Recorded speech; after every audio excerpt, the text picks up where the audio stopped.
And magluluto tayo ng asadong matwa. Hasim. So since 3 kilos to, maglagay tayo ng isang ramen can na toyo.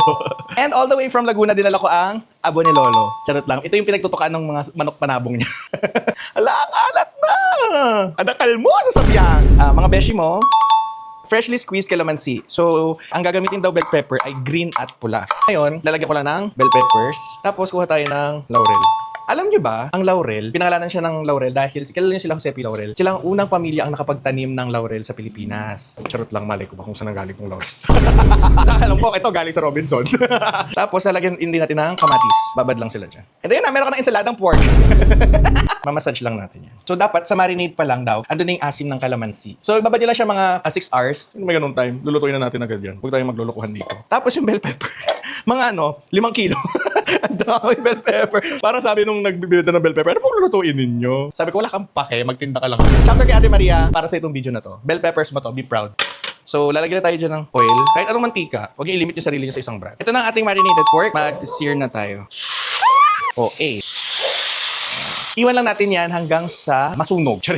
Or magkulay. So, babantay-bantayan mo lang siya para hindi masyadong mangitim yung ilalim. So, pag medyo may sunog na yung ginagawa mo, mag-bistek ka na lang talaga.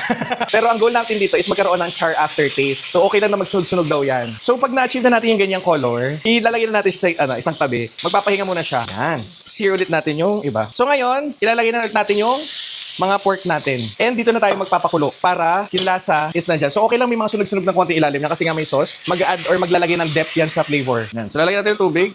Pakulo.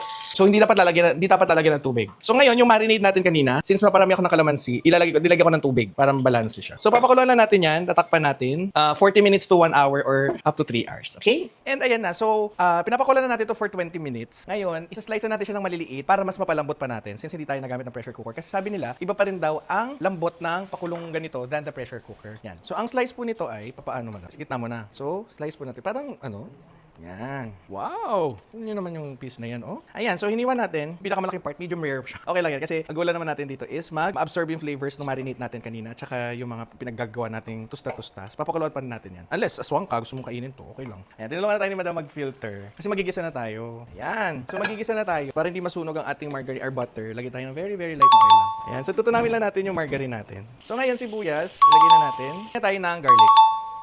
Gano'ng kadami? Bahala kayo, be. Gigisahin ko na ang tomato paste. Yan. Kasi, be, pagka hindi nyo ginigisa ang tomato paste, lasang kalawang ng bell peppers, pinagpatukaan ni Lolo, and then yung mga beshi mo. So, ito na yung mga in-slice natin pork, and yung kaninang hilaw, pinakuluan ko pa ng mga 10 minutes. Ilalagay natin, igigisa natin para kumapit yung lasa. Ito yung pinagpakuluan natin kanina. So, ilagay lang natin. So, pagkalagay nyo ng pinakasabaw, papakuluan nyo lang siya ng 30 to 40 minutes, depende sa lapot na gusto ninyo. And if nalalabnawan pa kayo, pwede daw kayo magpakulo ng patata.